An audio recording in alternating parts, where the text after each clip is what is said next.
Hey guys, welcome back to World of Warships. Today we're taking a look at the Moskva, continuing on taking a look at all of these high-tier coal cruisers.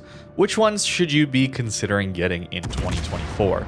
Moskva is one of the older options, and I was not really looking forward to Yoshinoi the other day, but it turned out to go pretty well. Moskva was another one I was a little concerned about, and this time it did not go as well. Unfortunately, Moskva has been a victim of power creep in this game. This ship is basically just worse than Petro in almost every way. If you're interested in getting this ship, you're going to get it for maybe some competitive utility if everybody's banning out Petros from Kings of the Sea, or there's a limit of 1 Petro per game in clan battles, for example, and you want to run a Russian cruiser strategy.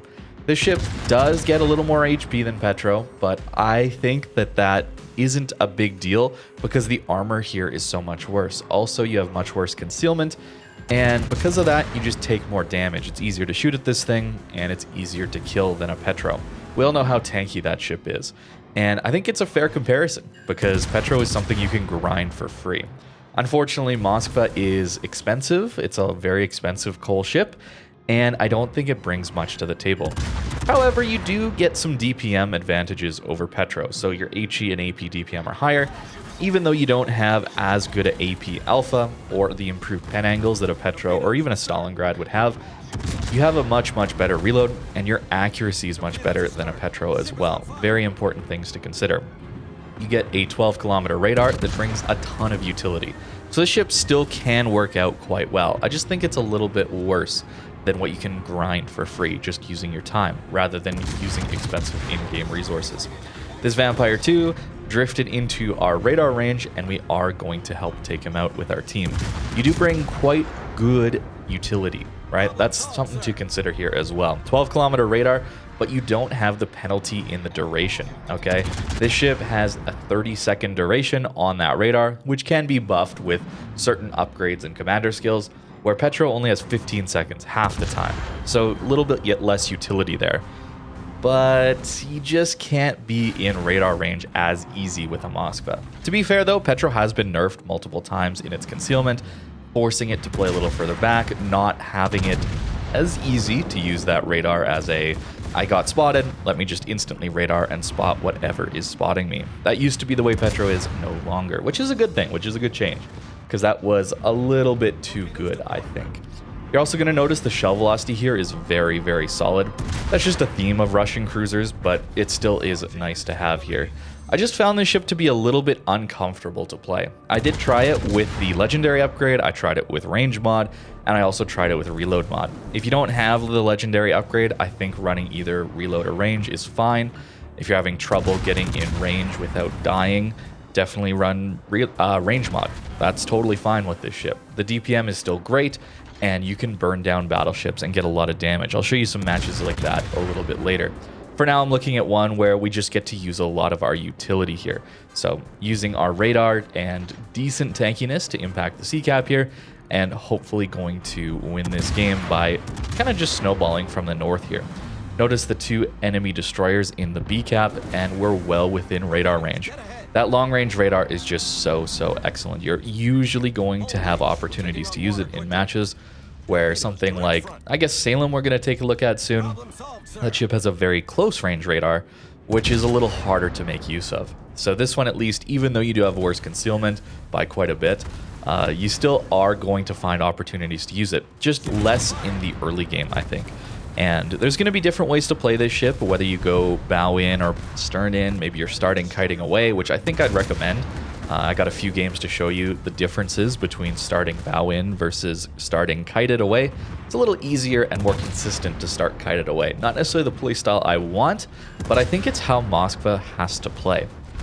Finishing off the gearing and then this Shimakaze. Again, utility. You're just bringing a lot of utility here. Even though this ship I think is worse than a Petro, it still is a tanky 12-kilometer radar.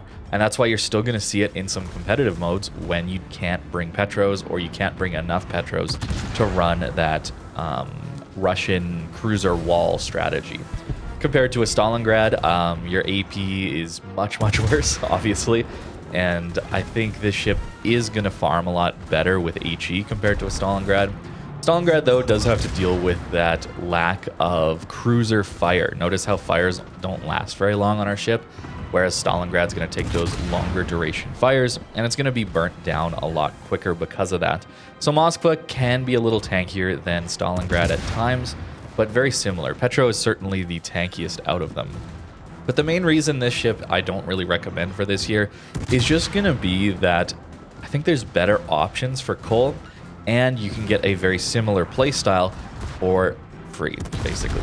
Time, I guess, right, grinding out the Petro, but that's kind of the main deal here is the ship is not all that different from a Petro. It is, but not too different of a playstyle, and in a lot of ways, Petro is just going to be better, I think. Now in this game, we got up to around 100k damage, which isn't all that amazing, but the thing is our damage was very valuable damage, right?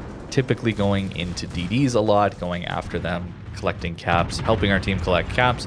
So we're actually doing a lot of effective damage here. This ship can be played as a pure damage farmer, but it can also bring a lot of utility, as I've mentioned. So our base XP in this match is actually going to be pretty good. And we're not dead, right? We've taken a lot of damage, but we're not dead yet. And this ship can be quite tanky. You just have to be very, very careful with it. It is a ship that's going to explode if you go broadside. This might be the biggest citadel in the entire game as far as size, like on your belt. It's just very, very high out of the water. And while it's decently armored, if you angle it, if you slightly misangle, it's not going to go so well. This game, we were certainly helped out by divmate and friend of mine. That was Malta, I believe, on his NA account. I didn't realize it at the time until chat had told me later on. Okay, on to our next game here, where I'm going to go bow in here. Notice no carrier, no sub. That's really, really important here. And we're still going to be a little bit uncomfortable. But with propulsion mod, you can do a really good job of speed juking with this ship. It accelerates relatively quickly, and if you stay angled, you're not going to take too much damage from armor piercing, and a lot of HE is still going to shatter on your ship because you have a lot of 50mm plating. So we're going to take a fire here or there, but unlike Stalingrad, the fires don't last too long on this ship. It's cruiser fires, not battlecruiser or battleship fire duration, where it's 45 or 60 seconds. Here it's 30, I think. Is usually what it is, and then with some of the flags we can get that down a little bit. So even though we don't have fire prevention anymore, where cruisers used to have it, and I probably would take it on the Moskva if it was available to us, we still aren't as punished as something like a Stalingrad would be. You see how moving back and forth here is going to lead to a lot of missed shots by the enemy team here. That's how you're going to play this ship bow on. You can do it open water, you can do it on islands, it's going to work reasonably well. Of course, the problem is if there's a sub in front of you, well, they're just going to conga line you with those sub-torps and kill you. And a carrier obviously can create a crossfire anywhere on the map they want to at any time. So you can't really play this way against a carrier. So that's really what I'm looking for here. We're close enough that we're applying some pressure to this cap, but I'm not overextending for it. Notice our Vermont is playing a little further back, which is fine. That tends to happen these days. And because of that, I'm not going to overcommit. It's really about playing near enough to teammates that you just don't become the single focus of the enemy ships, right? That seems to be how it goes. I talked about that in the Yoshino video. I guess last week is when that one came out. And I think typically with Moskva, you don't quite have enough range to play the same way unless you take range mod. But the ledge mod actually does give you slightly more range, of course, and that accuracy. Personally, if you're wondering which one I prefer Legendary Upgrade, actually. I really value the consistency of Legendary Upgrade, and the reload and DPM is still fine. I find the extra consistent landing of shells gets me more fires and leads to similar damage to reload mod. And the extra range makes it just a little more comfortable to play in those passive games, where range mod does that, of course, as well. But you do sacrifice some accuracy and DPM, obviously not going with reload or legendary upgrade. The problem with the legendary upgrade, though, is, of course, you do have way worse turret traverse. You're going to see that, I think, in this game, where we're not even able to turn our guns to a destroyer later on that I have radared, which is a little bit painful. Pushing up here using our radar now, we've taken out the battleship that was pushing so aggressively, and now we can deal with this small end, hopefully. Again, that radar utility is excellent on this ship. You just have to know to not get baited in to just fully commit for that radar initially. You can do it on some maps sometimes, but notice in these more open water maps, I'm still going to get value out of this radar, but I need to time my push. It's not really something that you're going to go for right away, because that's a great way to get yourself killed very quickly. Everybody's going to try and focus the radar ship that's obviously pushing up to try and radar the destroyer. That's just kind of how it goes in these games these days. If there's islands close or nearby, then by all means push up more aggressively early on, especially if there's no carrier, because if you're on an island close to a cap with a radar cruiser, I mean, let's be honest, that's a pretty easy priority target for that carrier to go after to get a lot of battle impact for their team by taking you out, because you're just so valuable bringing that radar so close to caps. In this case, though, our team is doing, again, another great job at the C cap here, and hoping again to snowball this game throughout once we take out this Moskva. Dispersion looking a little wonky at times, but that tends to happen. Typically, the dispersion is good enough that against battleships, especially at longer ranges, which is typically what you're going to be farming, you're going to be hitting most of your shells. Moskva, especially when angled like that, is a little bit thinner, so going to be a little harder for us to deal with. But notice how long this guy is going to survive in his Moskva. When you're fully angled like this, you're going to take damage, sure, but you're still going to be fairly difficult to take out. And that's maybe the issue, is that Petro is just so good that even though Moskva is still a decent ship overall, Petro is just too good, man, these days. And I think the big issue is your poor concealment combined with the comically large citadel these days. Right? Not every ship is getting an underwater citadel these days, but a lot of them get underwater citadels these days, right? And this ship is the exact opposite of that. It's one, I think it's maybe two flights or decks above the waterline, where like Wisconsin came out with like the Citadel's one deck below waterline. This is like twice that distance, but above the water. It's ridiculous. We'll look at the armor values a little later on, but those are the main reasons why I don't think this ship is necessarily worthwhile getting in 2024. It can still do great. We're still having some pretty good games here, but it's just not a comfortable ship to play. And a lot of the time, I would probably just rather play something like a Petro, where I can play a little more aggressive. I'm going to get more value out of the armor piercing.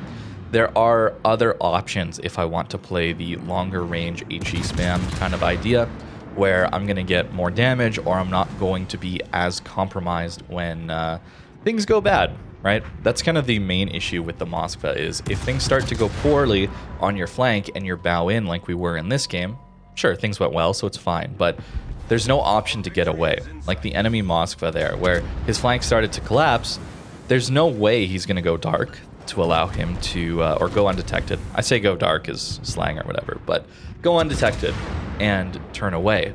And if you try and turn away when you're still spotted, well, you're going to die even quicker. So you have no option but to just sit there and take the damage, basically. Now here against this Iowa, I'm getting a little greedy for my rear guns.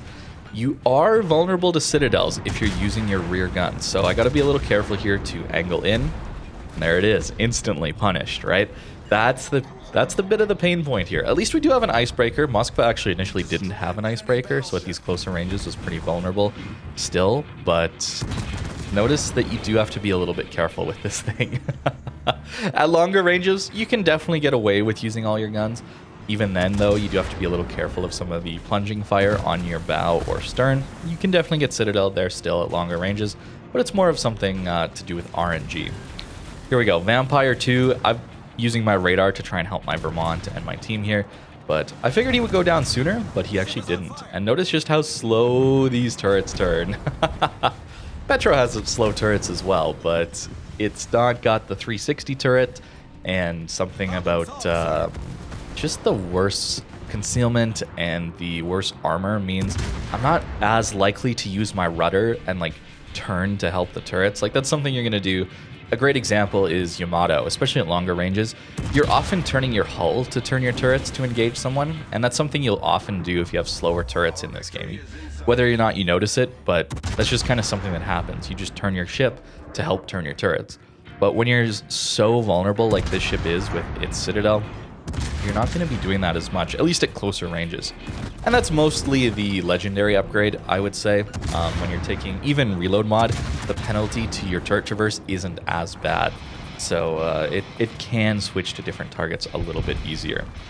We take out the Preussen, take a bit of a hit there, but hey, we got Kuznetsov, bit of a broken, overpowered commander.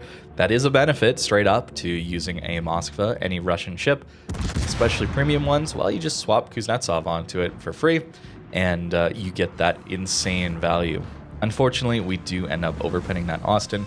There's no short fuses here, I believe, or improved pen angles. It's just normal AP. Yeah, it's just normal. No improved fuses, no improved pen angles, or anything like that. Whereas Petro and Stalin both have faster fuse time as well as improved pen angles. So the AP on Moskva is nowhere near as powerful as it is on a Petro or Stalingrad, which, to be fair, have some of the best AP in the game, right? So it's not like it's such a horrible downside of Moskva. When there's broadside cruisers, you certainly should be trying to use AP on them, because your shell velocity is going to allow you to catch them broadside. It's not like your shells hang up in the air for too long. But anyways, on to our last game here that I have to show you in the Moskva. One where we start kited away. You're going to see this quite often with Moskvas, so they don't get into those situations where they're stuck bow in, especially in carrier games. This is going to be how you're typically going to start with a Moskva. Unless you're with a div mates, or maybe you know you can clump up with your teammates a little bit more against those planes. Clump up your AA to help you with that.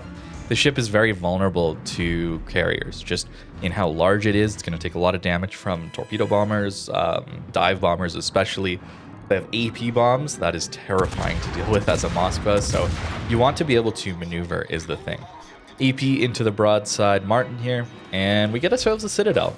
Unfortunately for us, the rest go a little bit low. He just barely dodges, turning away like that. But it shows you that even at these longer ranges, or medium ranges, I guess, 14 kilometers, I do think the AP is worthwhile using into broadside cruisers. Otherwise, I'm typically just spamming HE out of this ship.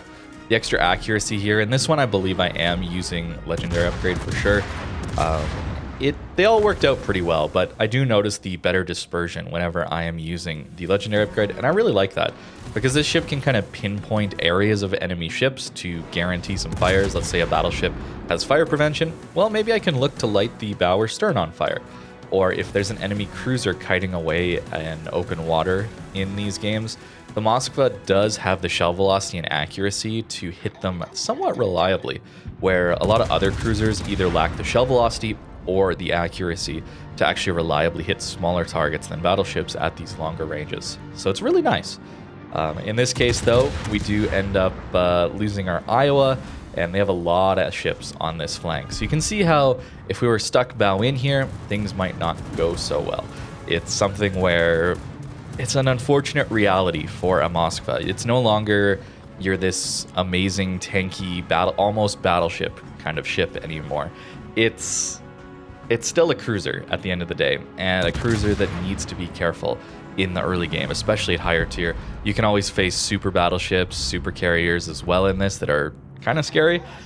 Super cruisers too, something like a Condi, anything that has, Condi with its AP, or Clausewitz, right? The German cruisers having that quarter pen, allowing them to pen 50 millimeters of armor.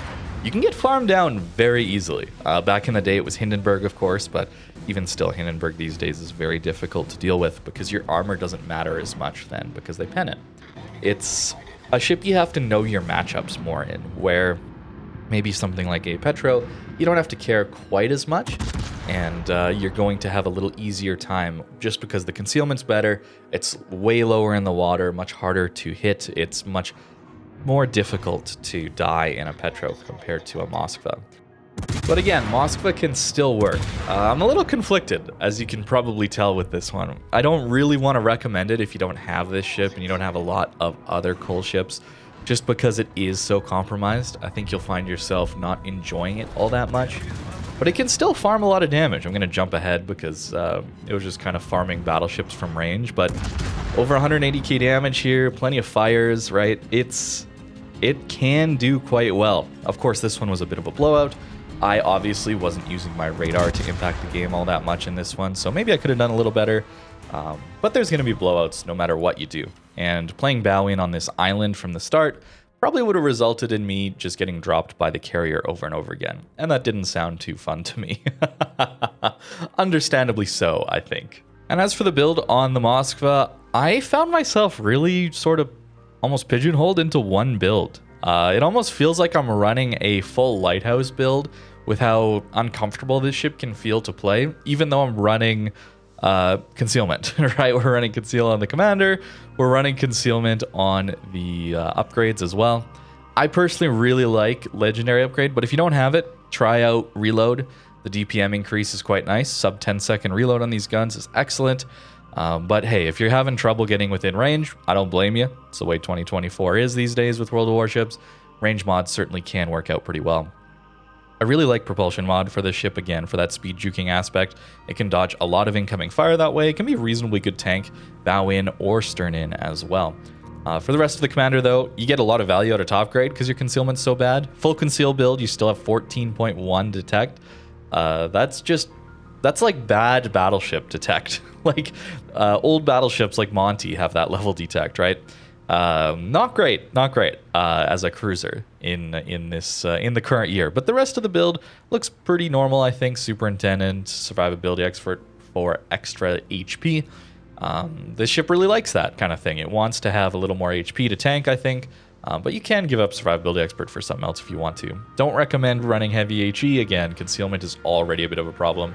Adrenaline rush, consumables enhancements, giving us a little bit more on our radar. And then turret traverse, and as well as the swapping of our HE shells, gun feeder, whatever it's called. And the upgrades look like this. Again, if you can take surveillance radar mod, that'll get you upwards of 40 seconds on your radar. That's a pretty big deal. It's a massive increase over something like Petro. And even with the extra upgrades like Moskva would take here, it's still getting nowhere close to a Moskva. So it's really nice to have. That long range, longer duration radar is quite valuable. But let's take a look at the armor real quick before I go. It's not good. It can work, but hey, at close range, you do have this overmatchable upper bow. But hey, look at that. No overmatching your bow at closer ranges with battleship shells, at least at the lower part here into the Citadel.